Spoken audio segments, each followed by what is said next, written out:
नमस्ते जैन, कैसे हो आप लोग सब। आज हम लोग बात करेंगे आरआरटीएस के बारे में। दिल्ली मेरठ आरआरटीएस के बारे में मैं आपको अपडेट दूंगा क्या है मई 2025 का। इसके अलावा दिल्ली करनाल एंड दिल्ली अलवर आरआरटीएस के बारे में हम डिटेल में बात करेंगे। इसके अलावा बाद में मैं कुछ सजेशंस के बारे में बात करूंगा जो ऑल ओवर इंडिया के सजेशंस हैं, जो आपने पिछले वीडियो में दिए थे उससे रिलेटेड जो और सजेशंस आए हैं उसके बारे में बात करेंगे, बट उसमें ज़्यादा डिटेल में हम बात नहीं करेंगे। कुछ ऐसे रूट्स मैं आपको बताऊंगा जो हम लोग को आरआरटीएस के लिए कंसिडर करने चाहिए। इसके अलावा अभी मैं मुंबई और पुणे होकर आया हूँ, तो मुंबई पुणे आरआरटीएस कितना ज़रूरी है वो भी हम लोग बात करेंगे।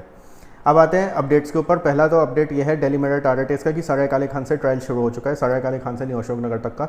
एंड अब कुछ खबरें ये भी आ रही है कि बेगमपुल एंड शताब्दी नगर के भी ट्रायल सब शुरू होने वाले हैं। तो जब वो होगा तो आप मान के चलो कि जून 2025 तक तो सराय काले खान स्टेशन खुलने की पूरी उम्मीद है। एंड बाय जुलाई या अगस्त 2025 तक पूरा मोदीपुरम तक ये सेक्शन खुल जाएगा। अब बात आती है दिल्ली अलवर आरआरटीएस की। इसका अपडेट ये है कि इसका अलाइनमेंट थोड़ा सा चेंज किया गया है, एंड इसलिए मैं डिटेल में पहले आपको इसका अलाइनमेंट बता दूँ। अब जो इसका नया अलाइनमेंट है वो ये है कि ये सराय काले खान से स्टार्ट होगी। इसके बाद जंगपुरा जो कि एक डिपो स्टेशन है, वहाँ पे भी एक बात हो रही है कि वहाँ पे भी एक स्टेशन बनाया जाए इसका। तो जंगपुरा पे एक स्टेशन बनाने की अभी बातें चल रही है, बट अभी ये फाइनलाइज नहीं है कि जंगपुरा का बनेगा या नहीं बनेगा। इसके बाद आईएनए का स्टेशन है, आईएनए जो कि एक मतलब दिल्ली मेट्रो का स्टेशन है। आपको पता है कि yellow line and pink line गुजरते तो एक इंटरचेंज पड़ेगा वो। इसके बाद अगला स्टेशन होगा मुनीर का अगेन एक इंटरचेंज स्टेशन मजेंटा लाइन के साथ। इसके बाद अगला स्टेशन होगा एरो सिटी, जहाँ पे golden line and airport express line आपकी जा रही है। इसके बाद जो अगला स्टेशन बनना था वो हरियाणा में बनना था, उद्योग विहार में, बट अब इस स्टेशन को चेंज कर दिया गया है। उद्योग विहार की जगह अब ये स्टेशन होगा साइबर सिटी का। तो ये जो साइबर सिटी का स्टेशन होगा ये जो रैपिड मेट्रो है उससे भी कनेक्टेड होगा एंड येलो लाइन से भी कनेक्टेड होगा। मेरे ख्याल से येलो लाइन से कनेक्टिविटी इसकी जो होगी वो वाया सिकंदरपुर ही होगी। तो इसमें जो रैपिड मेट्रो का स्टेशन है वो कवर किया जाएगा। तो साइबर सिटी पे अब ये स्टेशन बनाया जाएगा इंस्टेड ऑफ उद्योग विहार। इसके बाद जो अगला स्टेशन होगा वो इफ्को चौक होगा, फिर राजीव चौक, फिर हीरो होंडा चौक। एंड ये जो तीनों स्टेशन होंगे ये NH48 के पैरेलल में बनाए जाएंगे। इसका थोड़ा सा जो अलाइनमेंट है वो NH48 के पैरेलल में रखा गया है।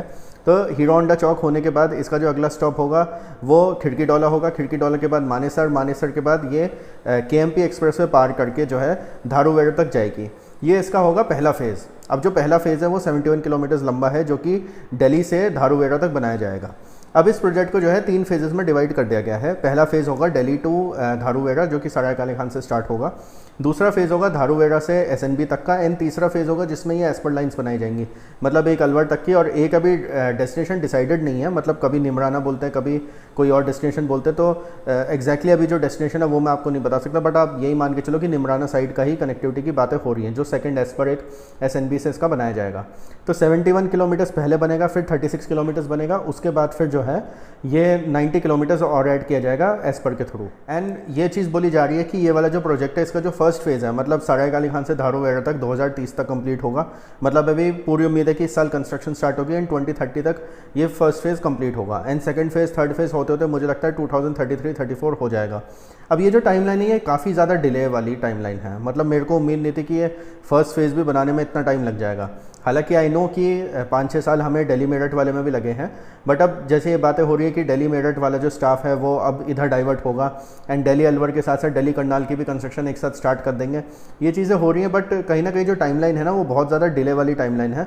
मेरे ख्याल से अब NCRTC को एक एक्सपीरियंस हो चुका है, तो इसको थोड़ा जल्दी करना चाहिए। मतलब मेरे ख्याल से 2028 तक अगर हम कंप्लीट कर दें एटलीस्ट फर्स्ट फेज़ तो ज़्यादा एक अच्छी चीज़ होगी।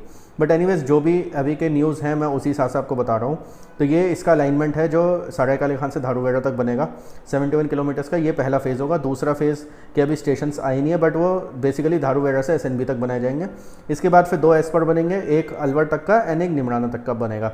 ये अभी तक की जो रिपोर्ट है उसके हिसाब से मैं आपको इन्फॉर्मेशन दे रहा हूँ। आगे कुछ चेंजेस इसमें होते हैं तो वो हम आगे फ्यूचर में जब भी मैं कोई वीडियो लेके आऊँगा उसमें मैं आपको बताऊँगा। अब बात आती है दिल्ली करनाल आरआरटीएस की। अब इसमें अगेन जो हमारे GP गुप्ता जी हैं जो बहुत अच्छा कमेंट्स वगैरह करते हैं, उनका एक सजेशन था कि न्यू दिल्ली पे एक इंटरचेंज स्टेशन होना चाहिए। एंड मैंने उनको कहा था कि हो सकता है कश्मीरी गेट पे इंटरचेंज स्टेशन बनाया जाए क्योंकि वहाँ पे ISBT भी है।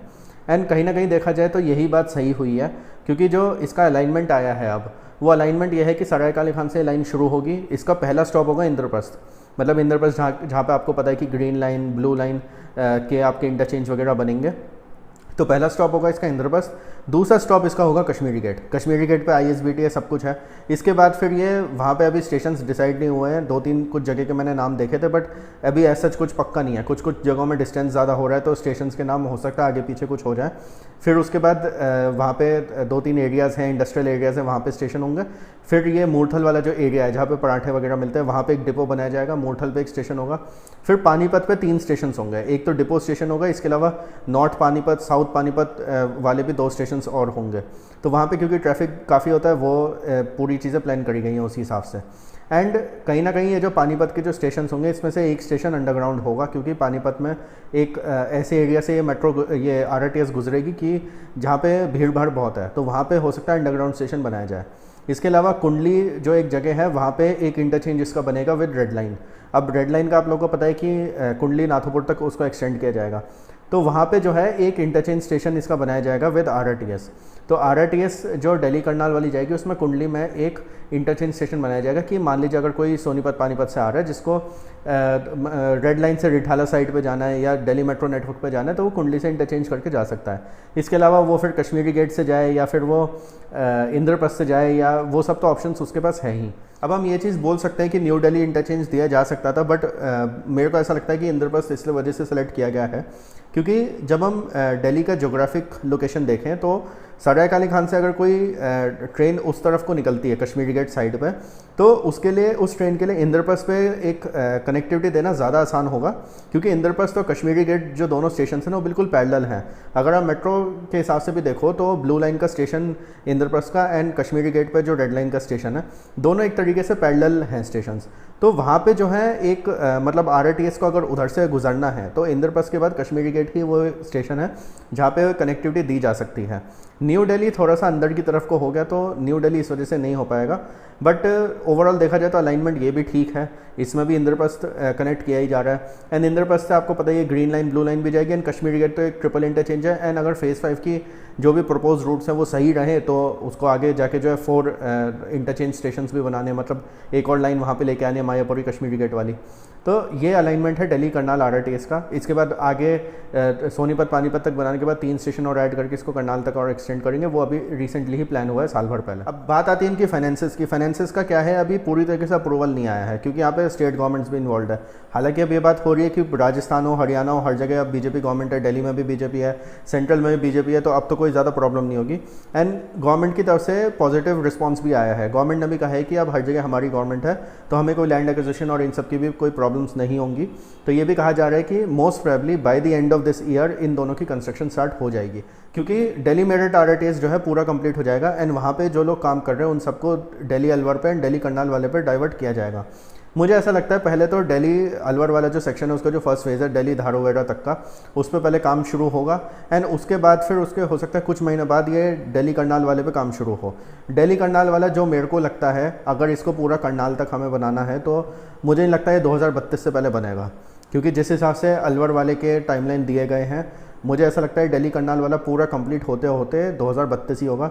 हाँ, ये हो सकता है फेजेज़ में इसको खोल दें कि जी सराय काले खान से मूर्थल तक खोल दिया आपने पहले, क्योंकि मूर्थल पे एक डिपो है, जंगपुरा पे एक डिपो है, तो डिपो वाले स्टेशन के बीच में खोलना ज़्यादा आसान रहता है। तो ये चीज़ हो सकती है, या फिर ये भी हो सकता है कि जैसे पानीपत में एक डिपो है तो पानीपत से मूर्थल पहले खोल दें, फिर दिल्ली से बाद में कनेक्टिविटी करें, तो ये सब चीज़ें हो सकती हैं। तो ये तो था दिल्ली NCR में जो भी RRTS बन रहे हैं उसका अपडेट मई 2025 के हिसाब से। आई होप इन दोनों प्रोजेक्ट्स की कंस्ट्रक्शन जल्दी से स्टार्ट हो। इसके अलावा देखिए और कोई इन्फॉर्मेशन अभी ग्राउंड पे अवेलेबल नहीं है, जो भी इन्फॉर्मेशन थी वो सारी मैंने आपको इस वीडियो में बता दी है। दिल्ली अलवर RRTS का भी जो थोड़ा बहुत अलाइनमेंट चेंज या फेजेस में जो डिवाइड किया गया वो भी बता दिया, एंड दिल्ली करनाल का जो अलाइनमेंट है वो तो मैंने आपको बता ही दिया है। अब बात आती है कि पूरे इंडिया में हम कौन कौन से RRTS सिस्टम्स बना सकते हैं। देखिए पिछले वाले वीडियो में मैंने आपको दिल्ली आगरा RRTS के बारे में बताया था, तो उस पर बहुत सारे लोगों ने बोला कि हाँ ये बिल्कुल सही है, दिल्ली आगरा RRTS बनना चाहिए। एंड उसके लिए मेरे पास सबसे बड़े सजेशन ये है कि अगर हमारा ये प्लान है कि दिल्ली मेरठ RRTS को आगे मुजफ्फरनगर और हरिद्वार तक एक्सटेंड हमें करना है, जो कि अभी बातचीत चल रही है, तो जो गाज़ियाबाद से जेवर जो RRTS बनना है उसको हम आगे आगरा तक एक्सटेंड करते हैं, क्योंकि अगर हम गाज़ियाबाद से जेवर करेंगे तो उसके थोड़ा सा आगे हम लोग एक्सटेंड करके आगरा तक लेके जा सकते हैं। अगर हम मेरठ के आगे हरिद्वार कर रहे हैं तो जेवर के आगे आगरा भी किया जा सकता है।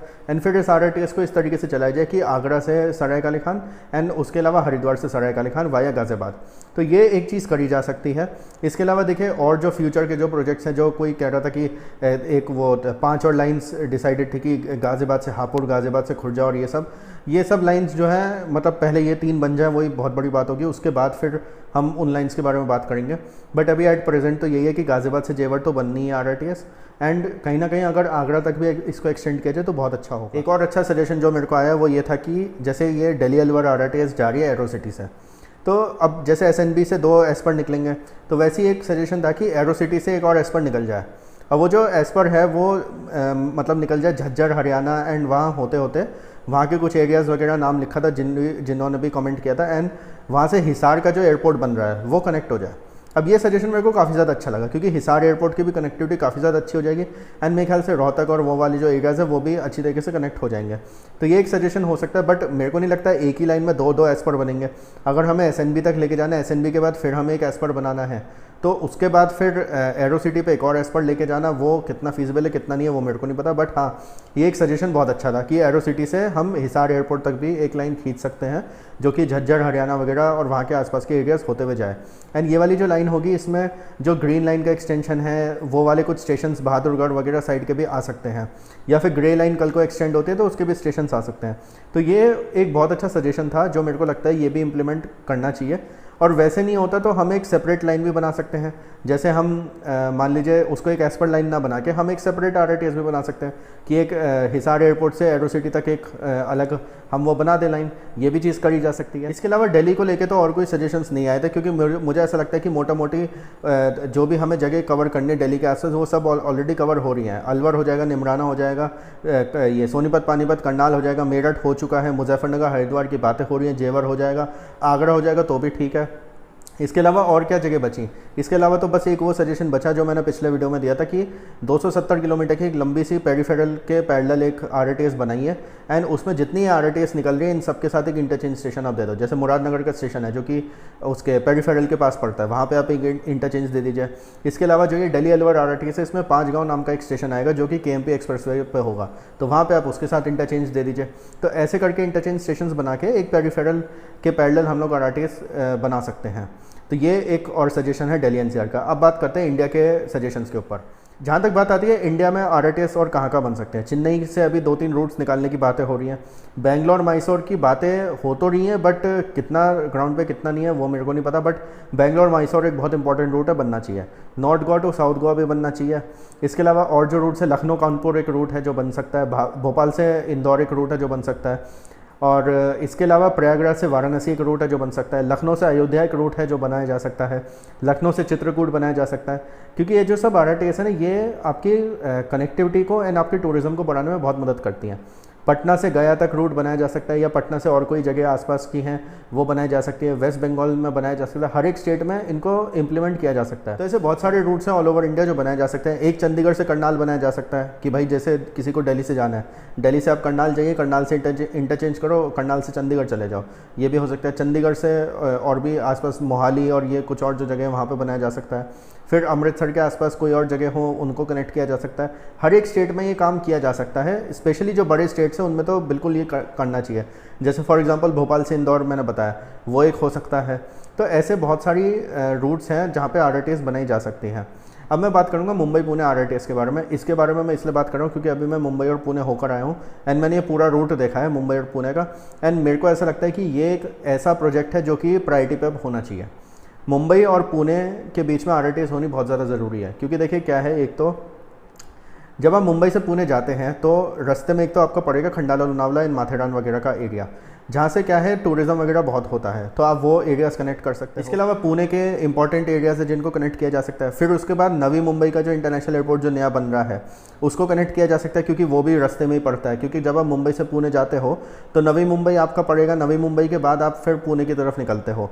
वो चीज़ एक है। इसके अलावा अभी एक और नई खबर आ गई है कि मुंबई से हैदराबाद एक बुलेट ट्रेन प्रोजेक्ट प्लान किया जा रहा है, जो कि नवी मुंबई से स्टार्ट होगा। मतलब ये वाला जो प्रोजेक्ट होगा ये BKC से स्टार्ट नहीं होगा, ये नवी मुंबई वाले स्टेशन वाले एयरपोर्ट से स्टार्ट होगा। तो जब नवी मुंबई से एक और बुलेट ट्रेन बनाने की प्लानिंग चल रही है, तो आप सोच सकते हो कि उससे फिर हम लोग को RRTS में भी बहुत ज़्यादा फ़ायदा हो सकता है। इसके अलावा जब आप मुंबई में देखो, मुंबई में इंटरनली बहुत सारे ऐसे एरियाज़ हैं जहाँ पे RRTS की ज़रूरत है। जैसे फॉर एग्जांपल हम ये कर सकते हैं कि BKC से RRTS को हम स्टार्ट करें। BKC के बाद आपके जो भी एरियाज़ आ रहे हैं वहाँ से लेकर नवी मुंबई के बीच में 2-3 स्टेशन आप बना दो। कुछ एरियाज़ ऐसे हैं जहाँ पे डिकंजेशन होना बहुत ज़्यादा ज़रूरी है, वहाँ पे ज़रूरत पड़ सकती है। फिर नवी मुंबई एयरपोर्ट होते हुए फिर हम उसको पुणे तक लेके जाएँ। एंड इसमें अगर मुंबई का जो मेन एयरपोर्ट है वो भी कनेक्ट हो जाए तो और भी ज़्यादा अच्छी बात होगी। मुझे ऐसा लगता है मुंबई एंड पुणे के बीच में काफ़ी ज़्यादा ट्रैफिक है एंड RRTS वहाँ पे बहुत ज़्यादा फीजिबल रहेगी एंड बहुत ज़्यादा फ़ायदेमंद भी रहेगी। आप में से जो लोग मुंबई या पुणे में रहते हो, प्लीज़ ज़रूर बताना कि मुंबई पुणे RRTS के बारे में आप लोग क्या सोचते हो। मेरे हिसाब से तो ये बहुत ज़्यादा एक इंपॉर्टेंट प्रोजेक्ट है, ज़रूर होना चाहिए। जैसे दिल्ली मेरठ है, वैसे मुंबई पुणे भी बहुत ज़्यादा एक ज़रूरी प्रोजेक्ट है। इसके अलावा और कोई सजेशन हो RRTS को लेकर, प्लीज़ ज़रूर बताना। ये थे RRTS के अपडेट्स। ज़्यादा अपडेट्स नहीं होते हैं RRTS के, क्योंकि एक लाइन बन रही है, 2 लाइन पाइपलाइन में है। इसके अलावा और तो सब अभी पेपर्स पे ही है, अभी कुछ ज़्यादा कुछ प्रपोज नहीं है कि क्या करना है क्या नहीं करना है। इसके अलावा और कोई बात आपको कहनी हो इस वीडियो में, जो भी मैंने आपको पॉइंट्स रखे या सजेशन रखे, कितना एग्री करते हो कितना डिसएग्री करते हो, प्लीज़ कॉमेंट्स में ज़रूर बताना। Like this video, share with all your friends. Thank you for watching the video.